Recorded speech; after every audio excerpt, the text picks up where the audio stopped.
रहे हैं, डर के मारे कूद भी रहे हैं क्योंकि कमरे में धुआं फैलता जा रहा है। और जैसा कि हमारे सहयोगी दीपक भी बता रहे थे कि आग से उतना ज्यादा डर शायद ना लगे, लेकिन धुआं जिस तेजी से फैलता है उससे सांस लेने में दिक्कत होती है, दम घुटना शुरू हो जाता है। और यही वजह है कि पैनिक में आकर जो छात्र हैं उनको जहां से जगह मिल रही है वो वहां से उतर रहे हैं। कुछ को रस्सी हाथ आ रही है तो रस्सी के सहारे नीचे उतर रहे हैं और कुछ ऐसे ही छलांग लगा दे रहे हैं, जो कि बहुत डरावना है। ये तस्वीरें डरा भी रही है। लेकिन फिलहाल 11 गाड़ियां जो हैं वो मौके पर मौजूद है दमकल विभाग की, और वो आग बुझाने में जुटी हुई है। काफी भीड़ भाड़ वाला ये इलाका है और अलग अलग कोचिंग सेंटर्स वहां पर है जहां बड़ी तादाद में छात्र पढ़ाई करने के लिए जाते हैं। अभी हमें यह भी नहीं पता कि जिस कोचिंग सेंटर में आग लगी वहां कितने की संख्या में स्टूडेंट्स जो है वो पढ़ाई कर रहे थे, वो क्लास के लिए पहुंचे थे। ऐसे में यह भी बड़ा सवाल है कि क्या सभी को सुरक्षित निकाल लिया गया है या फिर अभी भी कुछ छात्र बिल्डिंग के अंदर मौजूद हैं। ये कई बड़े सवाल खड़े हो रहे हैं। दीपक हमारे साथ जुड़े हुए हैं। दीपक, क्या जानकारी कुछ मिल पाई है छात्रों की संख्या को लेकर?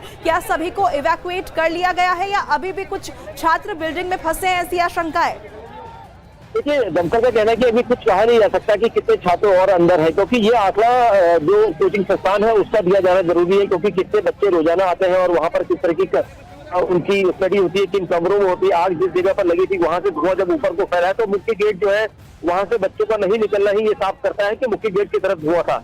इस धुएं से बचाव करना बहुत जरूरी है, क्योंकि जो हम देख पा रहे हैं स्क्रीन पर वो काफी डरावना है, क्योंकि बच्चों ने जान जोखिम में डालकर ऊपर से तीसरे माले से छलांग लगानी शुरू करी है। कुछ लोग रस्सियों से लगातार कोशिश ये कर रहे हैं कि जल्द से जल्द बचा जा सके, क्योंकि ये आपाधापी का खेल होता है और इसी वजह से जान खुद ही बच्चों ने पहल की है। आसपास के लोगों ने उन्हें कुछ रास्ता जरूर बताया होगा, क्योंकि दमकल की गाड़ियां जब तक पहुंची तब तक काफी लेट हो सकती, क्योंकि आसपास का जो एरिया है काफी कंजेस्टेड है। दमकल की गाड़ियां वहां पहुंचने में काफी परेशानी महसूस करती है, लेकिन उससे पहले ही लोगों ने खुद ही आवाजाही में और छात्रों ने खुद ही बहादुरी दिखाकर वहां से निकलने में भलाई समझी है, क्योंकि धुआं जो है वो ऊपरी माले में पूरा फैल चुका था और इसी वजह से जो अंदर अगर कोई धुएं की चपेट में होगा तो उसको बचाया जाना बहुत जरूरी है। और इसीलिए रेस्क्यू टीमें जो है वो कोशिश ये करे कि अंदर आंकड़ों जो छात्रों का आंकड़ा है उसे पता किया जाए। अगर कोई छात्र अंदर है या छात्रा है तो उसको बचाने की कोशिश की जाए, क्योंकि देख सकते हैं आप यहाँ पर लड़कियां भी वहां पर ऊपर रस्सी के सहारे नीचे कूदकर अपनी जान बचाने में लगी हुई, और ये एक बहुत बड़ी लापरवाही यहाँ पर एक कोचिंग संस्थान के द्वारा कही जाएगी, क्योंकि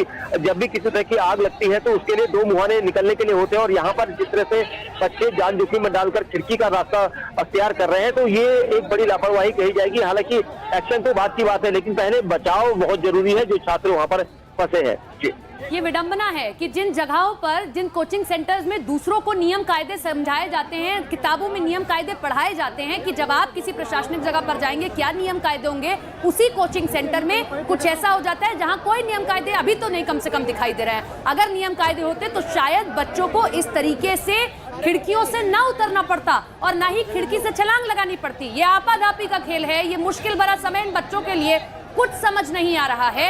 ऐसे में बच्चों को जो जहां से रास्ता दिख रहा है वो वहां से नीचे उतर रहे हैं, अपनी जान बचाने को आतुर हैं। दीपक का फिर से रुख करते हैं। दीपक, फिर इसी का जिक्र करेंगे, जो कोचिंग सेंटर दूसरों को नियम सिखाते हैं, पढ़ाते हैं, बताते हैं, वो खुद कितना फॉलो कर रहे हैं? अगर एक भी नियम शायद फॉलो होता, आग को काबू करना मुश्किल होता, लेकिन अगर धुआं होता है तो उसके लिए फिर भी आसानी से काबू हो जाता है, लेकिन यहाँ तो कम से कम नहीं दिख रहा है ऐसा। लेकिन बिल्कुल निश्चित तौर पर बड़ी लापरवाही यहाँ पर कही जाएगी उन मासूम बच्चों के लिए जो यहाँ पर पढ़ने के लिए आते हैं, और उसके बावजूद जब आग लगती है और इस तरह का खतरा होता है तो उससे बचाव के किस तरह के कार्य है यहाँ पर दिख रहा है कि कोई यहाँ पर अधिकारी नहीं दिख रहा है, जो कोचिंग संस्थान के लोग नहीं दिख रहे हैं, या फिर उनके द्वारा कोई जो बच्चों को बाहर निकालने का जो रास्ता जो वहां पर नजर आना था, लेकिन खिड़की से, खिड़की माले से जोखिम लेकर बच्चे वहां से कूदते हुए दिखाई दे रहे हैं। तो ये काफी चिंतनीय है, क्योंकि समय समय पर इस तरह की चेकिंग करनी बहुत जरूरी है कि फायर सेफ्टी के किस तरह के नॉर्म्स यहाँ पर रखे जाते हैं या नहीं रखे जाते हैं, क्योंकि संस्थान पैसा कमाने के लिए आगे बढ़ता है, लेकिन जो सुरक्षा के दावे किए जाते हैं वो यहाँ पर नहीं दिखाई देते। और इसी वजह से जो बच्चे हैं वो खुद ही जान जोखिम में डालकर रस्सी का सहारा लेकर सीढ़ियों के सहारे एक दूसरे का हौसला बढ़ाते हुए आगे बढ़ रहे हैं, क्योंकि ऊपर से अगर रस्सी तो जाहिर सी बात है नीचे चोटिल या फिर जाने का जोखिम रहता है। और लेकिन बच्चों ने यहाँ पर अपनी ये कहा जाएगा पूरी है उनकी, क्योंकि किसी का इंतजार किए बिना उन्होंने उस रास्ते को तलाशा है जो खिड़की का रास्ता है। हाँ, क्योंकि यहाँ पर ये साफ तौर पर नजर आ रहा है कि जो मुख्य दरवाजा है वहां पर धुआं भरा हुआ है और वहां से निकलना जान जोखिम में डालने जैसा होगा, इसलिए बच्चे जो है इस रास्ते से ऊपर से निकलते हुए दिखाई दे रहे हैं। फिलहाल अभी तक ये नहीं कहा जा सकता, दमकल के मुताबिक का जो अपडेट है उसमें ये नहीं आ पाया है कि कितने स्टूडेंट्स हैं उनको थोड़ी बहुत इंजरीज भी आई हैं और एम्बुलेंस उनको हॉस्पिटल ले गई है, लेकिन एज सच कोई जानी माली नुकसान नहीं है।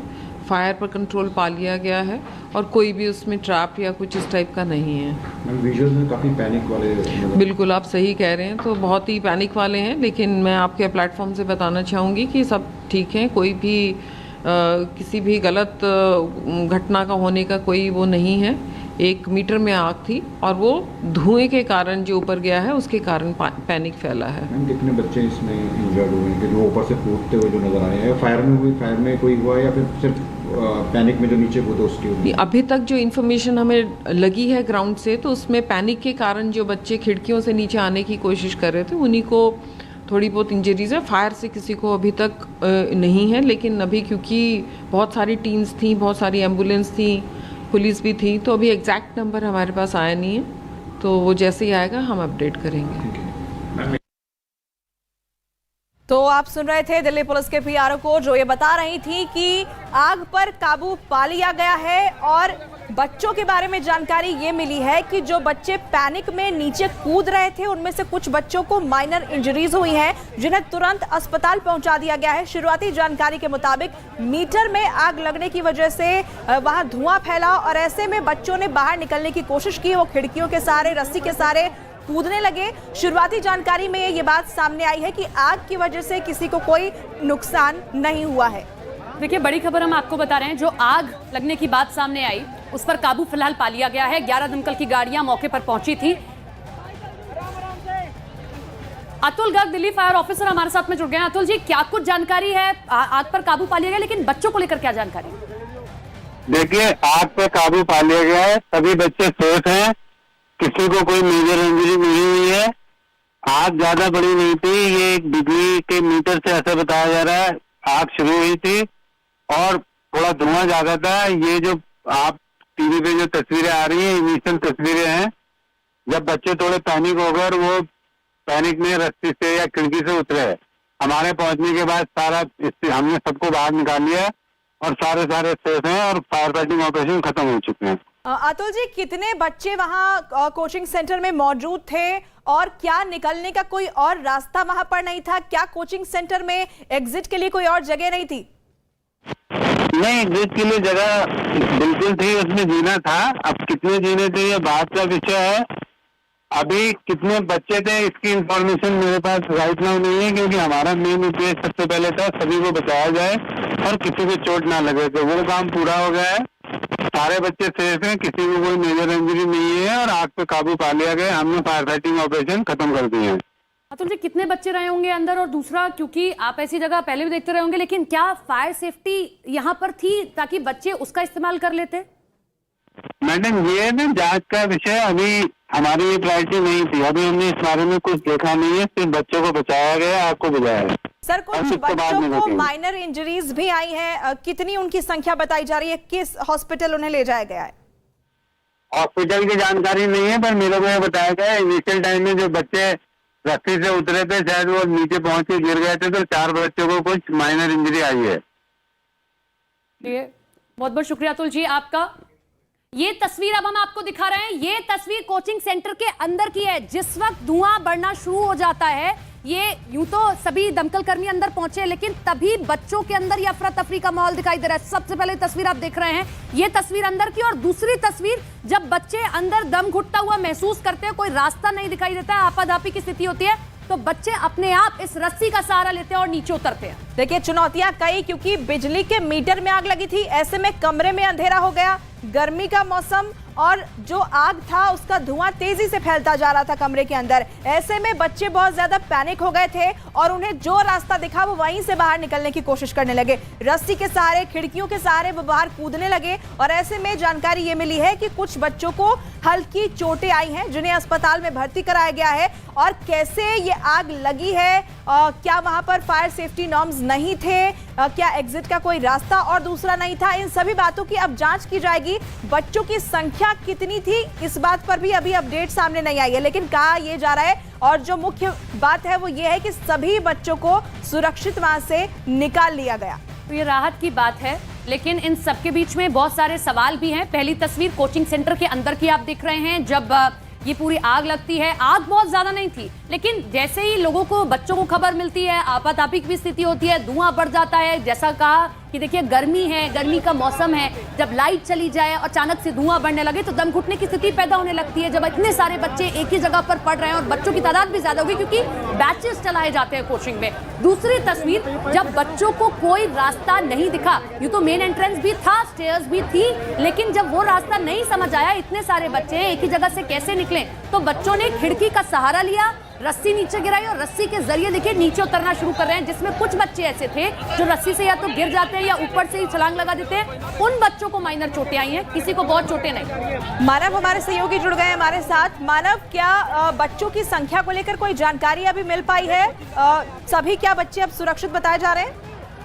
देखिए, क्योंकि मुखर्जी नगर में सिविल सर्जरी की तैयारी करने के लिए दूर दराज के बच्चे और रहते हैं, तो ये अनुमान लगाया जा रहा है कि बच्चों की संख्या 150 के पार हो सकती है, क्योंकि कोचिंग सेंटर अलग अलग बैचेस में वहाँ पर संचालित होते हैं। लेकिन एक आंकड़ा क्या है वो अभी फायर विभाग की तरफ से आएगा, लेकिन सही आंकड़ा वो लोग बताएंगे। लेकिन फिलहाल राहत की बात यह है कि अतुल गर्ग से हमारी बातचीत हो रही थी और उन्होंने हमें ये बताया कि आग पर काबू पा लिया गया है और धुआं होने की वजह से बच्चा सफोकेट हुए, उनको सांस लेने में दिक्कत हुई, इसलिए ज्यादा वहां पर तस्वीर एक तरीके से देखे तो चिंताजनक हो गई थी। लेकिन क्योंकि रास्ता नहीं था और ये दिल्ली का वो एरिया है जहाँ पर रिहायश ज्यादा है, छोटे छोटे कोचिंग सेंटर से निकलने का रास्ता नहीं है और इनमें तमाम कोचिंग सेंटर ऐसे भी हैं जो कि एक तरीके से एनओसी उनके पास नहीं है। तो समय समय पर जब ऐसी घटना होती है तब जरूर सवाल खड़े होते हैं, लेकिन उसके बाद दिल्ली में तमाम इस तरीके के कोचिंग सेंटर्स हैं जहाँ पर जान के साथ एक तरीके से खिलवाड़ चलता हुआ हमको दिखाई देता है। यही सबसे बड़ी बात है कि आप नियम कायदे सिखा रहे हैं, आप प्रशासनिक सेवा कैसे करनी है ये सिखा रहे हैं, लेकिन आपके पास खुद ही अगर एनओसी नहीं है तो आप कैसे काम करेंगे। और जैसी जानकारी दे रहे हैं हमारे सहयोगी, हो सकता है संभवतः बच्चों की संख्या ज्यादा हो, क्योंकि हम बार बार ये कह रहे हैं कि ये कोचिंग सेंटर्स हैं और खासतौर पर मुखर्जी नगर के कोचिंग सेंटर है जहां बड़ी संख्या में बच्चे पढ़ाई करने के लिए जाते हैं, प्रशासनिक सेवा की पढ़ाई करने के लिए जाते हैं, कॉम्पिटिटिव एग्जाम की तैयारी करते हैं। एक बार में कई बैचेस चलाए जाते हैं, एक बैच में कई बच्चे होते हैं, लिहाजा बच्चों की संख्या ज्यादा हो सकती है। लेकिन इन सबके बीच में सवाल एनओसी को लेकर जरूर खड़े हो जाते हैं कि क्या आपके फायर सेफ्टी नॉर्म्स थे, क्या आपने फॉलो किए, कैसे काम हुआ है। और मानव हमारे सहयोगी बने हुए हैं। मानव, क्या इस बात को लेकर जानकारी मिल पाई है कि उस बिल्डिंग में एग्जिट का कोई दूसरा रास्ता मौजूद था? क्या ये सभी छात्र जो खिड़कियों से निकलते हुए दिखाई दे रहे हैं, क्या सिर्फ इसलिए निकले कि पैनिक में थे या इस वजह से निकले कि एग्जिट का कोई और रास्ता नहीं था? देखिए, जब आग लगी थी तो उस समय अफरा तफरी का माहौल था, तो जो आप देखेंगे तो हमको जो तस्वीर में रस्सी दिखाई पड़ रही है, असल में वो रस्सी नहीं, वो बिजली के तार हैं, मोटे मोटे वायर थे, तो लोगों ने उन्हीं के जरिए आना शुरू कर दिया। क्योंकि अमूमन होता ही है कि जब आग लगती है तो फायर एग्जिट का सहारा लिया जाता है। मानव लौट रहे हैं आपके पास में। इस वक्त की बड़ी खबर आपको बता दें, इसी आग से जुड़ा हुआ एक अपडेट आपको बता दें कि फायर ब्रिगेड ने आग पर काबू पा लिया है, सभी बच्चों को सुरक्षित बाहर निकाल लिया गया है। 3 से 4 छात्र जरूर ऐसे हैं जो घायल हुए हैं, जो रस्सी का सहारा लेते हैं, नीचे उतरते हैं, उन्हीं को माइनर चोटें आई हैं। फिलहाल इस आग पर काबू पा लिया गया है। मानव, आप अपनी बात पूरी कर सकते हैं। मानव, आप बता रहे थे कि जो रस्सी हम जिसे समझ रहे हैं, दरअसल वो रस्सी नहीं, वो बिजली के तार हैं। बिल्कुल, देखिए मोटे वायर केबल्स है, उसका सहारा लेकर उतरे हैं और देखा लगे हुए उसके ऊपर छात्र कूद रहे हैं, छात्राएं कूद रही हैं, वो अपने आप से जान बचा रहे हैं। हालांकि गनीमत यह है कि समय रहते फायर विभाग की गाड़ियां वहां पर पहुंची। शुरुआत में 7 दमकल की गाड़ियां भेजी गई थी, बाद में उनकी संख्या बढ़ाकर 11 कर दी गई। तो एक तरीके से समय रहते सभी को सुरक्षित बचा लिया गया। लेकिन हम जो सवाल लगातार उठा रहे हैं कि अगर तीसरे चौथे माले पर कोई कोचिंग चल रही है और उसका फायर एग्जिट नहीं है और निकलने का अगर एक ही रास्ता है, हालांकि इसमें भी जांच होना बाकी है। लौट रहे हैं आपके पास में, बड़ी जानकारी हमारे सहयोगी दे रहे हैं कि हम जिसे रस्सी समझ रहे हैं, दरअसल ये रस्सी नहीं है, ये तो एक मोटा तार है जिसके सहारे ये बच्चे निकल रहे हैं। लेकिन आप अगर अंदाजा लगाइए कि अगर एंट्रेंस के बारे में होता, बच्चों को पता है, लेकिन संख्या शायद ज्यादा रही होगी, इसीलिए कुछ बच्चे एंट्रेंस से और कुछ बच्चे इस रस्सी नहीं बल्कि तार का सहारा लेते हैं। देखिए, तस्वीरें हम आपको दिखा रहे हैं, ये तस्वीरें डरा रही हैं क्योंकि ये बिल्कुल भी सेफ नहीं है। लेकिन इन बच्चों के पास शायद कोई दूसरा रास्ता नहीं था, कोई दूसरा ऑप्शन नहीं था, क्योंकि कमरे के अंदर धुआं भरता जा रहा था और संख्या बहुत ज्यादा, मतलब 150 के करीब ये संख्या फिलहाल अनुमान लगाया जा रहा है कि 150 इन बच्चों की संख्या हो सकती है जो ऊपरी माले पर मौजूद थे, जहां बिजली के मीटर में आग लगती है, अंधेरा हो जाता है कमरे में और गर्मी बहुत ज्यादा है। सोचिए, ऐसे में जब धुआं कमरे में फैल रहा होगा तो बच्चों का दम घुट रहा होगा और ऐसे में पैनिक होकर ये बच्चे जहां से उन्हें रास्ता दिखा वहीं से वो नीचे उतरने शुरू हो जाते हैं, जो बिल्कुल भी सेफ नहीं है। बार बार आपको बता रहे हैं लेकिन जान बचाना बड़ी बात होती है। और यहाँ देखिए रस्सी के सहारे, जिसे हम रस्सी समझ रहे हैं, अभी तक फिलहाल जानकारी ये मिली है कि दरअसल ये बिजली के मोटे तार हैं और एसी जो वहां बाहर लगा है उन पर पैर रखते हुए ये बच्चे नीचे उतर रहे हैं। कुछ लड़कियां भी इस तस्वीर में हमें दिखाई दे रही हैं और कुछ ऐसे भी बच्चे हैं जिनका हाथ उस तार पर नहीं लगता, वो सीधे नीचे कूद जा रहे हैं। ये लगातार जो तस्वीरें आ रही हैं वो कई सवाल खड़े कर रही हैं। हमारे साथ हमारे सहयोगी दीपक भी फोन लाइन के जरिए जुड़ गए, उनका रुक लेते हैं। दीपक, मानव अभी अहम जानकारी दे रहे थे कि हम तो अब तक इसे रस्सी समझ रहे थे, दरअसल ये रस्सी नहीं है बल्कि एक मोटा तार है। बच्चों को दिखाई दिया, बच्चों ने इसका सहारा ले लिया। देखिए, हम शुरुआती तौर पर बता चुके हैं कि बच्चों ने खुद अपना बचाव किया है और ये सब यहाँ पर दिख रहा था। और जो बच्चे यहाँ पर पढ़ने आए थे कोचिंग सेंटर में, वो यहाँ पर जब उन्हें पता चला कि आग लगी है और आग का धुआं फैला, तो सबसे पहले वो मुख्य द्वार की तरफ जा रहे थे। उस दरवाजे को बंद देखकर वहाँ पर धुआं फैला हुआ था और इसी वजह से बच्चे जो है उस मोटी तार का सहारा लेकर वहाँ से उतरे हैं, क्योंकि जो एरिया था वहाँ पर इस तरह की सुविधाएं नहीं थी कि बचाव के लिए क्या चीजें सोचे। और इसी वजह से जल्द वो लोग कोशिश ये कर रहे थे कि यहाँ से बचाव किया जा सके और इसी वजह से उन्होंने इसे करके वहाँ से बचाव कार्य शुरू कर दिया। और ये सब कुछ आप तस्वीरों में देखेंगे और इसी वजह से ये सारा रेस्क्यू ऑपरेशन जो है वो शुरू हुआ और उन्होंने खुद ही अपनी जान बचाने की यहाँ पर कोशिश की। और जिसके बाद दमकल विभाग आया, दमकल ने भी कोशिश करी कि कैसे बच्चों को वहाँ से बाहर निकाला जाए और ये सब यहाँ पर कवायद देखी जा सकती है। फिलहाल दमकल का कहना है कि जो रेस्क्यू ऑपरेशन है उसको क्लियर किया गया है और सभी बच्चों को जो है निकाला गया है। और रेस्क्यू ऑपरेशन में अभी तक फिलहाल कोई मेजर ऐसी कोई चोटिल नहीं हुआ, लेकिन माइनर यहाँ पर जरूर कहा जा सकता है कि कई लोगों को वहाँ से उतरने में जो चोट लगी है वो मानी जा सकती है। लेकिन अभी तक कितने बच्चे यहाँ पर थे इसके बारे में सरकारी आंकड़ा नहीं आया है, लेकिन जो भीड़ भाड़ है वहाँ पर काफी थी, क्योंकि पूरा मार्केट प्लेस एरिया, दुकानें हैं आसपास। ठीक है दीपक, मैं आपके पास वापस लौटूंगी, कुछ और जानकारी हम आपसे लेंगे, लेकिन फिलहाल जो वहां से ताजा तस्वीरें सामने आ रही हैं वो दर्शकों को दिखा देते हैं कि फायर ब्रिगेड की गाड़ियां जो है वहां लगी हुई हैं। फिलहाल अपडेट ये है कि फायर ब्रिगेड ने इस आग पर काबू पा लिया है। 11 टीमें वहां भेजी गई थी जिन्होंने अब आग को कंट्रोल कर लिया है पूरी तरीके से और सभी बच्चे जो वहां पर मौजूद थे उन्हें सुरक्षित निकाल लिया गया है। 3 से 4 बच्चे ऐसे जिन्हें माइनर इंजरीज आई हैं, उन्हें अस्पताल भेजा गया है। लेकिन सवाल बड़े इसके बाद उठ रहे हैं कि आखिर क्या फायर सेफ्टी नॉर्म्स वहां पर नहीं थे, क्या कोई सायरन नहीं बजा था, क्या कोई अलार्म नहीं बजा था, क्या निकलने का कोई दूसरा रास्ता नहीं था? क्योंकि लगातार हमारे सहयोगी ये बता रहे हैं कि इन बच्चों ने सूझबूझ दिखाई और उन्होंने निकलने का रास्ता खुद ही वहां से निकाला। इस आग से बचने का, इस धुएं से बचने का रास्ता उन्होंने खुद से चुना और वहां खिड़की से वो बाहर निकले ताकि समय रहते वो नीचे उतर सके। हालांकि ये बिल्कुल जोखिम भरा है, तस्वीरें बता रही है कि कितना खतरनाक है। ऊपरी माले से ऐसे नीचे उतरना बिल्कुल भी सेफ नहीं है। लेकिन कमरे में जब धुआं भर रहा था और गर्मी बहुत ज्यादा वहां पर होगी, 150 से ज्यादा बच्चों की संख्या वहां पर हो सकती है। ऐसे में जब उन्हें कोई दूसरा रास्ता नहीं मिला, मुख्य द्वार की तरफ बताया जा रहा है कि वहां पर भी धुआं भर गया था। ऐसे में रस्सी के सहारे, जो कि असल में बिजली का तार है, उसके सहारे ये बच्चे नीचे उतर रहे हैं। तो मानव हमारे साथ हमारे सहयोगी जुड़े हुए हैं, उनका रुक लेते हैं। मानव, बच्चों को चोट जरूर नहीं लगी, लेकिन एक बड़ी चोट ये इन कोचिंग सेंटर्स के उस पर भी है कि कैसे आप इस तरीके से बैचेस चला रहे हैं, क्या कोई एनओसी नहीं है? और अगर हम अभी जो ताजा तस्वीरें देख रहे थे, बड़े आसपास अभी भी कई कोचिंग सेंटर्स हैं जिस तरीके से कंजस्टेड दिख रहे हैं। ठीक है, मानव का रुख करेंगे। हम आपको ताजा तस्वीरें भी दिखा रहे हैं साथ साथ, ताकि आप ये समझ पाए कि जब ये स्थिति उत्पन्न हुई तब क्या स्थिति थी। और अब देखिए, जब वहां से बच्चों को हटा दिया गया, एक सीढ़ी भी देखिए लगाई गई है। जो आसपास के लोग हैं वो भी मदद कर रहे हैं, जो बच्चे हैं वो सीढ़ी लगाई गई, बच्चे उस रस्सी से उतरते हैं। रस्सी नहीं बल्कि हम तार कहेंगे, क्योंकि हमारे जो सहयोगी ने जानकारी दी।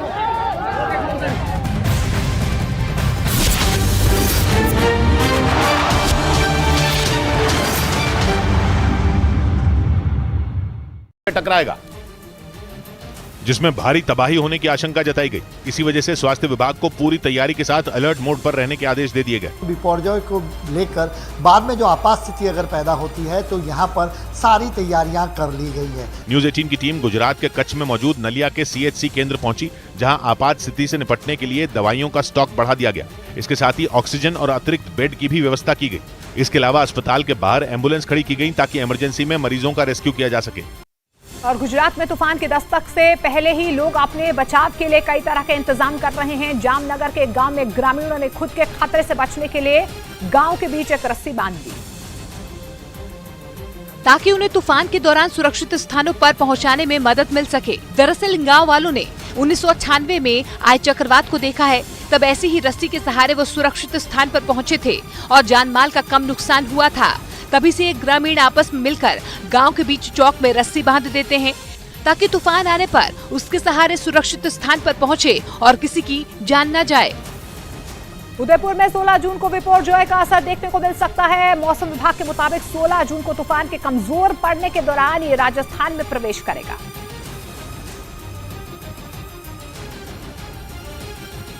ऐसे में लेक सिटी की झीलों में बोट संचालक को सुरक्षा और नाव को क्षति ना हो, उसके लिए लग्जरी नाव को बाहर निकाला गया है। जो लग्जरी बोट्स है उनको नुकसान नहीं पहुंचे, उसके लिए हमने इनको बाहर निकाला है। वहीं तूफान के चलते प्रशासन भी अलर्ट है।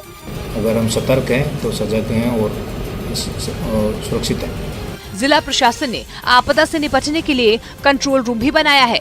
चक्रवाती तूफान बिपरजॉय के खतरे को देखते हुए गुजरात के द्वारका जिले में दूरदर्शन केंद्र परिसर में खड़े एक पुराने टावर को गिरा दिया गया क्योंकि वो सुरक्षित नहीं था और तूफान आने पर इसके गिरने की संभावना थी, इसलिए प्रशासन ने एहतियातन इसे गिराने का फैसला किया। दूरदर्शन का ये टावर 35 साल पुराना था। टावर को गिराया गया है क्योंकि ये अनसेफ डिक्लेयर कर दिया था। बताया गया कि टावर कई जगह से टूट गया था और तूफान से अगर ये गिरता तो आसपास की इमारतों को नुकसान हो सकता था, लेकिन प्रशासन के आदेश पर एहतियातन इस टावर को गिरा दिया गया ताकि किसी तरह का कोई नुकसान न हो।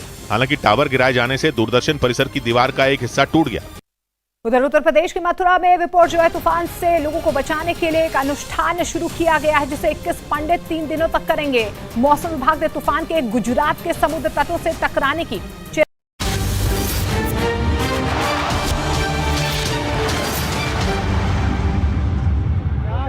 दिल्ली के मुखर्जी नगर से ये तस्वीरें आपको दिखा रहे हैं। फिलहाल वहां जो आग लगी थी उस पर काबू पा लिया गया है। सभी छात्रों को सुरक्षित निकाल लिया गया है। बड़ी खबर आप देख रहे हैं, दिल्ली के मुखर्जी नगर के कोचिंग सेंटर में आग लगती है। आग मीटर में लगी, जिसके बाद धुएं का गुबार उठता हुआ दिखाई दिया। इसी धुएं के चलते बच्चों में अफरा तफरी मच गई। जहां से जिसको जो रास्ता दिखाई दिया वो वहां से उतरने की कोशिश करता है, लेकिन राहत की बात यह है कि आग पर काबू पा लिया गया। लेकिन बड़े सवाल भी खड़े हो रहे हैं कोचिंग सेंटर्स पर कि आखिर एनओसी शायद नहीं थी, और अगर थी तो सेफ्टी नॉर्म्स फॉलो क्यों नहीं किए जा रहे थे। तो तस्वीरें फिर से हम आपको दिखा रहे हैं। देखिए किस तरीके से ये बच्चे दरअसल तार के सहारे, बिजली के मोटे तार, उनके सहारे ये बच्चे नीचे उतरे। हालांकि राहत की बात यह है कि सभी बच्चे सुरक्षित हैं।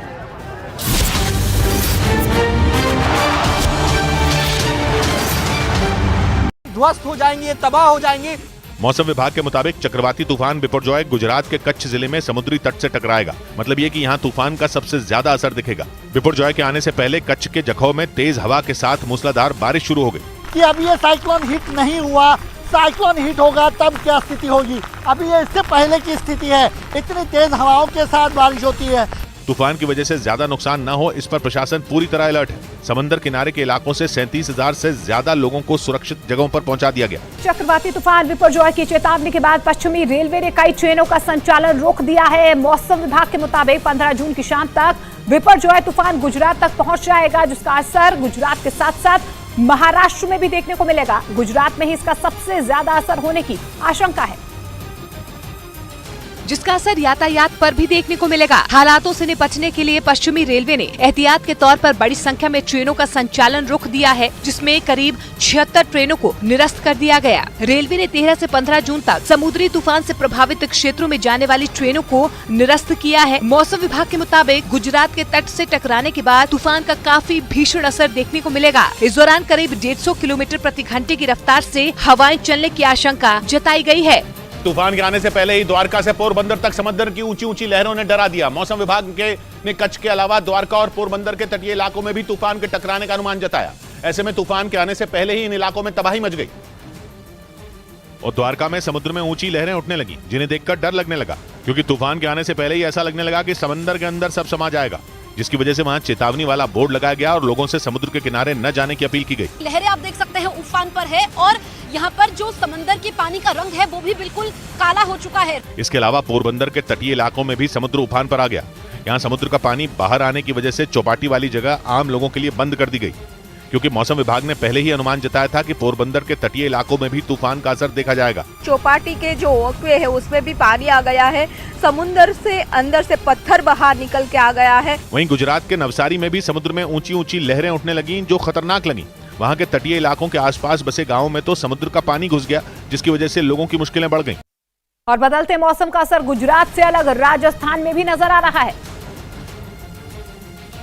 चक्रवाती तूफान को देखते हुए राजस्थान में 16-17 जून को रेड और ऑरेंज अलर्ट जारी किया गया है। जयपुर, बाड़मेर और जालौर में रेड अलर्ट जारी किया गया। वहीं जैसलमेर, जोधपुर, सिरोही और पाली में ऑरेंज अलर्ट जारी किया गया है। लोगों से अपील की गई है कि बिना किसी काम के घरों से बाहर ना निकलें। जितना हो सके तूफान टल जाने तक घरों में रहने की कोशिश करें। इसी बीच चक्रवाती तूफान बिपरजॉय के खतरे को देखते हुए गुजरात के कच्छ में निचले इलाकों में रहने वाले लोगों को सुरक्षित जगह पहुंचाया गया।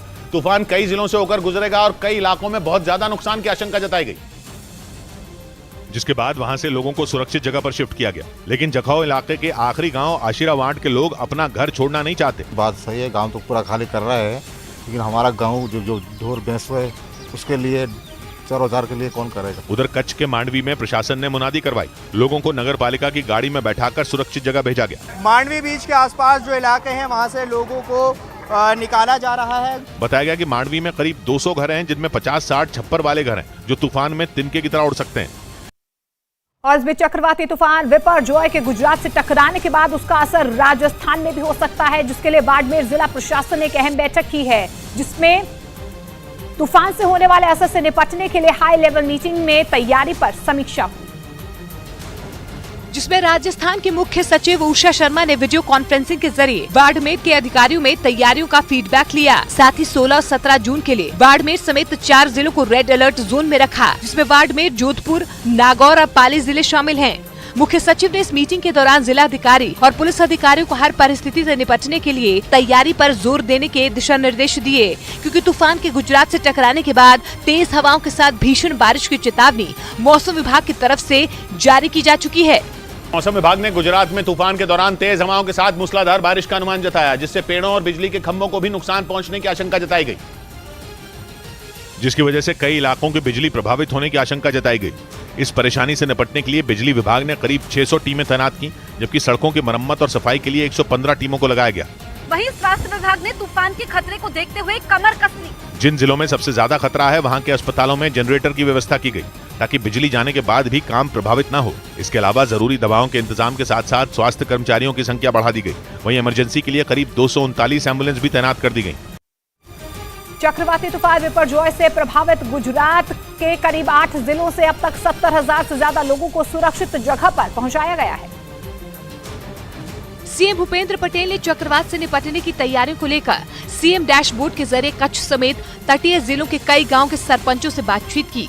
सीएम पटेल ने द्वारका, जामनगर, कच्छ और गिर सोमनाथ में हालातों की जानकारी ली, साथ ही उनकी जरूरत को पूरा करने के निर्देश भी दिए।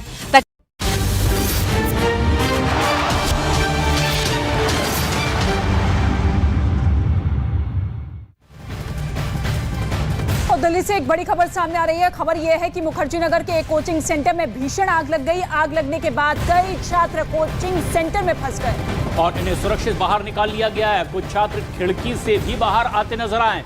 खबरों के मुताबिक बिजली के मीटर में आग लगी थी और आग लगने से धुआं ज्यादा फैल गया और इससे छात्रों में अफरा तफरी का माहौल देखने को मिला। और इसके साथ ही कुछ छात्र जो है खिड़की से नीचे उतरने लगे, जिसमें 3 से 4 छात्र ऐसे हैं जख्मी हो गए हैं, उन्हें चोटें आई है, तुरंत अस्पताल पहुंचाया गया है।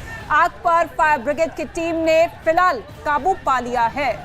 लेकिन ये तस्वीरें विचलित करने वाली है दिल्ली के मुखर्जी नगर इलाके की, जहां एक कोचिंग सेंटर में आग लगने के बाद खिड़की से एक रस्सी के सहारे बाहर निकलते हुए ये छात्र खुद दिखाई दे रहे हैं। हालांकि कुछ छात्र इसमें जख्मी भी हुए हैं और जख्मी छात्रों को अस्पताल में उपचार के लिए भर्ती करवाया गया है। फायर ब्रिगेड की टीम जैसे ही पहुंची तब आसपास अफरा तफरी का आलम था, लेकिन बताया जा रहा है कि दरअसल एक रस्सी नुमा तार के सहारे वो नीचे उतरते दिखाई दे रहे। हालांकि कारण भी सामने आ चुका है कि बिजली के मीटर में आग लगी पहले और फिर देखते ही देखते ये आग फैलती हुई नजर आई। विकराल रूप इस पूरी आग ने ले लिया और ये 3 मंजिला पूरी की पूरी इमारत है। तीसरी मंजिल पर ये तमाम स्टूडेंट्स मौजूद थे, पढ़ रहे थे, लेकिन अचानक ये आग लगती है। और ये देखिए, ये इसी बिल्डिंग के अंदर की तस्वीरें आप देखिए किस तरीके से फायर ब्रिगेड की टीम जो पूरी मशक्कत के साथ आग पर काबू पाती हुई नजर आई। हालांकि जितने भी स्टूडेंट्स इस मंजिल पर मौजूद थे उन्होंने अपनी सूझबूझ दिखाते हुए तुरंत खिड़की के जरिए नीचे उतरने की कोशिश की। हालांकि 3 से 4 स्टूडेंट्स ऐसे थे जिन्हें चोटें भी आई है, तुरंत अस्पताल में पहुंचा दिया गया है। लेकिन दिल्ली के मुखर्जी नगर में ये कोचिंग सेंटर में ये भीषण आग लगी है। शुरुआती तौर पर बताया जा रहा है कि बिजली के मीटर में आग लगी और उसके बाद पूरे मंजिल में ये आग जो है फैलती हुई नजर आई। और ये तस्वीरें देखिए, देश के number 1 news channel news 18 India पर एक्सक्लूसिव तस्वीर है। फायर ब्रिगेड के तमाम कर्मचारी मशक्कत के साथ अंदर फंसे छात्रों को बाहर निकालने में जुगत लगाते हुए दिखाई दे रहे हैं।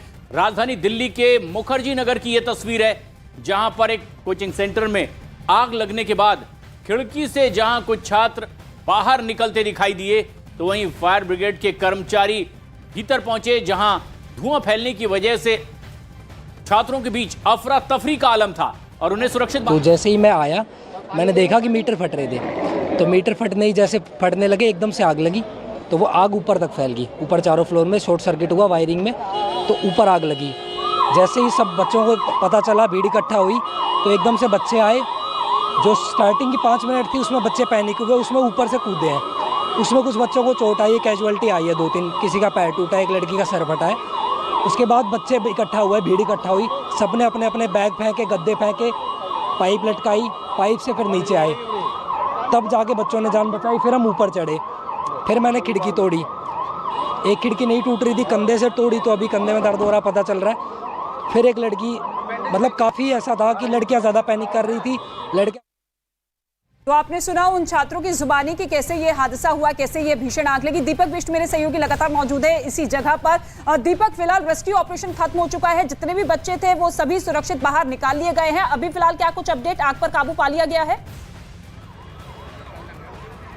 देखिए, बिल्कुल आग पर काबू पा लिया गया है। सीधी तस्वीरें अपने दर्शकों को दिखाते हैं। हम उसी कोचिंग सेंटर के बाहर हैं और आप तस्वीरों में देखेंगे कि कोचिंग सेंटर की जो खिड़की है उनके सभी शीशे टूटे हुए हैं। ये काफ़ी पुरानी बिल्डिंग है जिसकी कंडीशन ऐसे कि दमकल के यहाँ पर 11 गाड़ियाँ पहुँची जरूर थी, लेकिन बमुश्किल यहाँ पर लोगों को रेस्क्यू कराया गया। जो आसपास के लोग थे काफ़ी गुस्से में थे, जिनका कहना है कि पूरी बिल्डिंग जो है उस पर यहाँ पर कोचिंग सेंटरों ने कब्जा कर लिया है और किसी तरह का कोई बचाव कार्य यहाँ पर नहीं होता है। और इसी वजह से ये जो हादसा हुआ है, उस वक्त बच्चों को उन खिड़कियों के रास्ते बाहर आना पड़ा जहां से जब उन्हें दरवाज़ा चाहिए था। इसका मतलब साफ था कि कोई फायर फाइटिंग सिस्टम के अरेंजमेंट्स नहीं थे कोचिंग सेंटरों की तरफ से, और मुश्किल से यहाँ पर जो बच्चे थे वो कितनी तादाद थी ये अभी तक कोई आंकड़ा नहीं आया, लेकिन जो बच्चों ने यहाँ पर बचाने के लिए, अपने बचने के लिए खुद यहाँ पर कोशिश की। देखिए किस तरह के हालात यहाँ पर आप देख सकते हैं। जो खिड़कियाँ थी जहाँ से बच्चों ने कूद कर, चाहे वो रस्सी हो उनके पास या फिर जो वायर लटकी थी उससे बचने की कोशिश की। पाइप यहाँ पर पकड़े गए, जो स्लिप थे उनको पकड़ा गया, और पुलिस जो यहाँ पर जब जो सब कुछ कर सकते थे उन्होंने उस तरीके से अपनी जान बचाई है। और यहाँ पर ये पूरी जो बिल्डिंग है यहाँ पर इसी तरह से कोचिंग सेंटरों का कब्जा है, ऐसा आरोप यहाँ पर के लोगों ने लगाया और कहा है कि वो किसी भी सूरत पर कोशिश ये कर रहे थे कि यहाँ पर बच्चे बच जाए, और बड़ा एक हादसा यहाँ पर हुआ है। हालांकि कितने लोग, कितने छात्र इसमें चोटिल हुए हैं इसका आंकड़ा नहीं आ पाया, लेकिन कई लोगों को चोटें लगी क्योंकि ऊपर से लोग गिरे हैं, क्योंकि जिस तरह से धुआं ऊपर फैल रहा था। ये कहा जा रहा है कि दूसरी और तीसरी मंजिल पर यह आग का धुआं फैल गया था। उसके बाद बच्चे जो ऊपरी मंजिल पर पढ़ाई कर रहे थे, जो कोचिंग संस्थान में थे, वो वहाँ से भागे हैं जब उन्हें दरवाजा नहीं मिला। तो बिल्कुल शुक्रिया दीपक इस तमाम जानकारी के लिए। और अब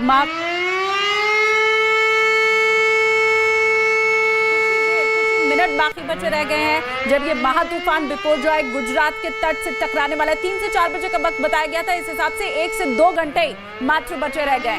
और ये देखिए अब ये सायरन बजने लगा है और ये संकेत कर रहा है कि किस तरीके से महा तूफान आने वाला है, और बहुत कम वक्त बच गया है जब ये समुद्री तट से टकराने वाला है। और जिस तरह की तस्वीरें सामने आ रही है वो बेहद खौफनाक है, और ग्राउंड जीरो पर न्यूज 18 इंडिया की जाबाज रिपोर्टर्स की मौजूदगी है। और ये देखिए इस वक्त की एक बेहद अहम और बड़ी खबर देखिए। इस वक्त ये ब्रेकिंग वॉल के जरिए रात 9 से 10 बजे के बीच ये समुद्री तट से टकराने वाला है। तूफान की रफ्तार भी अब पता चला है कि वो धीमी हो गई है। 135 से 115 किलोमीटर प्रति घंटा की रफ्तार से अब वो आ रहा है, जिसकी रफ्तार पहले ज्यादा होने की अंदेशा, और अब पता ये चला कि बिपोरजॉय की रफ्तार कमजोर हुई है। बिल्कुल पहले दोपहर 4 बजे का समय बताया जा रहा था, लेकिन अब ये जानकारी मिल रही है कि रात 9 बजे से 10 बजे के बीच में गुजरात के तटीय इलाकों से ये महातूफान टकरा सकता है, जो कि अब धीरे धीरे धीमा होता हुआ नजर आ रहा है। जो स्पीड है वो कम हो चुकी है, 135 किलोमीटर के आसपास ये स्पीड हो सकती है। फिलहाल अभी ये अनुमान, ये जानकारी निकलकर सामने आ रही है कि जैसे जैसे ये महातूफान आगे बढ़ता हुआ नजर आ रहा है, अपनी दिशा को आगे बढ़ाता हुआ नजर आ रहा है, वैसे वैसे इसका असर भी कुछ हद तक अब कम हो रहा है। लेकिन इसके साथ ही समंदर से वो तमाम तबाही की तस्वीरें जो है हमारे तमाम रिपोर्टर्स आप तक पहुंचा रहे हैं कि किस तरीके का मंजर वहां पर है, क्योंकि गुजरात के उन तमाम तटीय इलाकों में इस वक्त तैयारियां पूरी तरीके से पुख्ता है। तमाम लोगों को शिफ्ट किया जा चुका है, इलाकों को खाली करवाया जा चुका है। और अभी ग्राउंड जीरो पर क्या तस्वीर है, मेरी सहयोगी अनुपमा आगे आपको बताएंगे। अनुपमा, तूफान कुछ रफ्तार उसकी कम हुई है, ताजा स्थिति जो है वो बताइए। बिल्कुल सबका देखिए, रफ्तार जो है वो थोड़ी सी कम जरूर है कहा जा रहा है, लेकिन यहाँ पर रुकना जो है वो बहुत ज्यादा मुश्किल हो गया, क्योंकि हवा जो है देखिए वो बहुत ज्यादा तेज जो है फिलहाल चल रही है।